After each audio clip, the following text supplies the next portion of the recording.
Go yard. I got so much motherfucking design on right now. Bring it down, bring it back, make it clap. I got 3 old thoughts, new block, where that damn bitches on my line, and you know they come straight. Hold up, what it not, 45, stop it, cash like whoa. How you fucking with these hoes up? Halo, saya Mutilandari. Saya dari kelas 1A Administrasi Publik dengan nomor NIM 2202100022. Sebelum itu, terima kasih kepada Ibu Risna Dewi, Lesos MSP selaku dosen pengampu mata kuliah Azas Manajemen. Nah, jadi teman-teman, video ini saya buat untuk memenuhi tugas akhir saya di mata kuliah Azas Manajemen di semester 1. Pada kesempatan kali ini saya akan menjelaskan apa itu wewenang dan kekuasaan.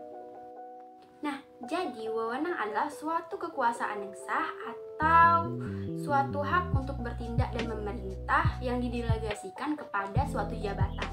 Wewenang ini memiliki 3 jenis. Yang pertama yaitu wewenang karismatik, yang kedua wewenang tradisional, yang ketiga wewenang rasional atau legal. Jadi apa sih itu wewenang karismatik?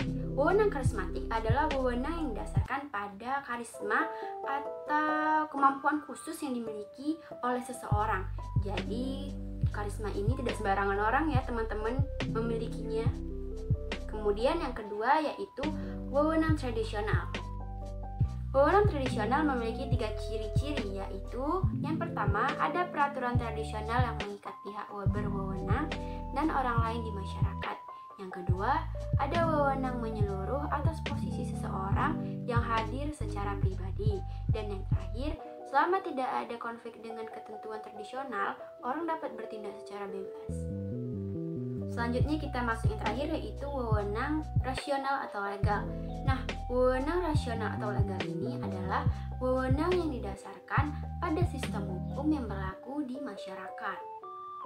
Sistem hukum di sini dipahami sebagai aturan yang telah diakui dan dihormati oleh masyarakat dan bahkan telah diperkuat oleh negara. Baik, selanjutnya kita masuk mengenai kekuasaan. Apa itu kekuasaan?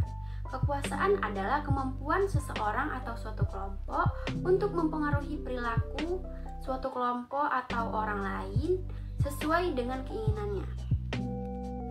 Nah, kalau kata Max Weber sih, kekuasaan itu kemampuan yang dimiliki dalam hubungan sosial untuk melaksanakan kemauan sendiri meskipun mengalami perlawanan. Oke teman-teman, di sini bisa kita lihat ya pengertian kekuasaan menurut beberapa ahli. Baik, yang pertama dari Robert McIver yang mengatakan bahwa kekuasaan adalah kemampuan untuk mengendalikan perilaku orang lain.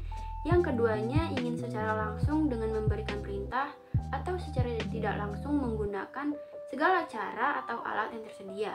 Kekuasaan biasanya dalam bentuk hubungan, seperti ada yang memerintah dan ada juga yang diperintah. Selanjutnya dari Harold D. Laswell and Abraham Kaplan. Kata mereka, kekuasaan itu hubungan di mana seseorang atau sekelompok orang dapat menentukan tindakan seseorang atau kelompok lain menurut tujuan bagian pertama. Selanjutnya dari Barbara Goodwin. Beliau mengatakan kekuasaan adalah kemampuan untuk membuat seseorang bertindak dengan khawatir dan tidak dipilih ketika mereka tidak terlibat. Dengan kata lain, hal itu memaksa seseorang untuk melakukan sesuatu yang bertentangan dengan keinginannya. Kemudian, kekuasaan juga memiliki 5 bentuk. Yang pertama, influence. Yang kedua, persuasion. Yang ketiga, manipulatif. Yang keempat, coercion. Dan yang kelima, force. Jadi, influence adalah kemampuan untuk mempengaruhi orang lain untuk secara sukarela mengubah sikap dan perilaku mereka. Kemudian, ada persuasion. Persuasion adalah kemampuan untuk membujuk orang lain untuk melakukan sesuatu dengan suatu diskusi. Kemudian ada manipulasi atau yang disebut penggunaan pengaruh. Dalam hal ini, orang yang bersangkutan tidak mengakui bahwa perilakunya benar-benar sesuai dengan keinginan pemegang kekuasaan. Kemudian yang keempat, coercion.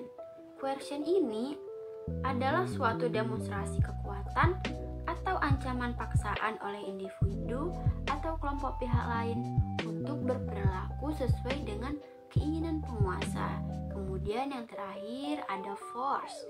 Force itu penggunaan tekanan fisik sebagai pembatasan kebebasan untuk menyebabkan rasa sakit atau pembatasan pada kebutuhan biologis orang lain untuk melakukan sesuatu. Kekuasaan juga bisa bersumber melalui kedudukan, kekayaan, dan kepercayaan. Nah, teman-teman, mungkin itu saja ya yang bisa saya sampaikan. See you next time.